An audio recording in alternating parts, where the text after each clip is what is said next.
Tonight, as you may have heard, some students in California went wild when they found out they'd have to pay higher tuition.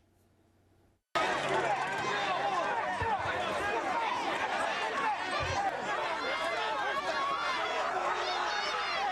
shock represents everyone's struggles. That spray paint represents us, united.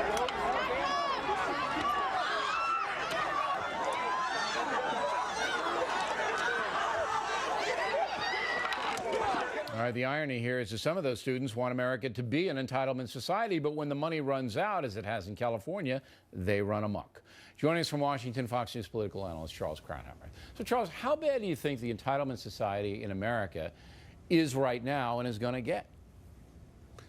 Well, judging from those young people who appear rather agitated that they are not having their college education subsidized enough, I say it's getting out of control. Because remember, who pays the taxes that supports their college education? 3/4 of Americans have no college degree. I think the answer to your question is a little bit complex. I think the majority of Americans don't want to give up the entitlements they already have, but I think the majority of Americans don't want to add on to it and to become like a European social democratic society. Now, why is that? Because the taxes then rise so high that individual achievement is robbed and that the American dream shrinks because you just don't have the cash to do it because you're giving the government the cash. Is that the reason? That is the reason, and what we had was a spontaneous uprising, if you like, a peaceful one, of course, in the U.S.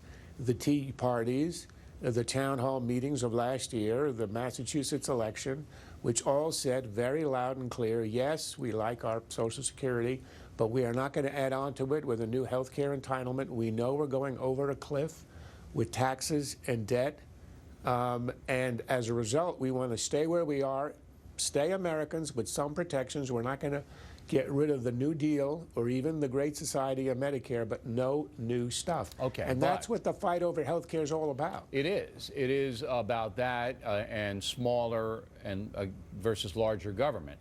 However, the younger people that we saw out in California, they have a different view. When you look at the polling again about health care, the younger the American is, the more likely they are to support it. So that tells me that the new generation wants the government to be a nanny state.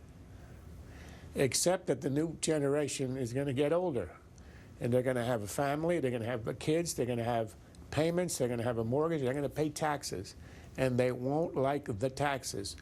Those kids out there are not paying a lot of taxes, and as they become adults, they are not going to have the same political attitudes as they have at 18 when you're wild, you're free and subsidized. Why do you think people in Scandinavia, who are just about the same as Americans, as you know, Scandinavians come here, there's no difference basically, why do you think they want the nanny state in places like Sweden, not Norway so much, but Denmark, Sweden, France? Why? France is in Scandinavia, but what is the mentality that the Western Europeans have that they want to be taken care of? Well, remember, they're not the same as us because it was the more independent ones, the ones who didn't like the strictures of government, the regulations, the religious oppression, who came here. This spirit of being independent and not wanting to be controlled by the government is something that is intrinsic in America. It's the essence of America, and it's what distinguishes Americans, who are essentially refugees of the old society in Europe.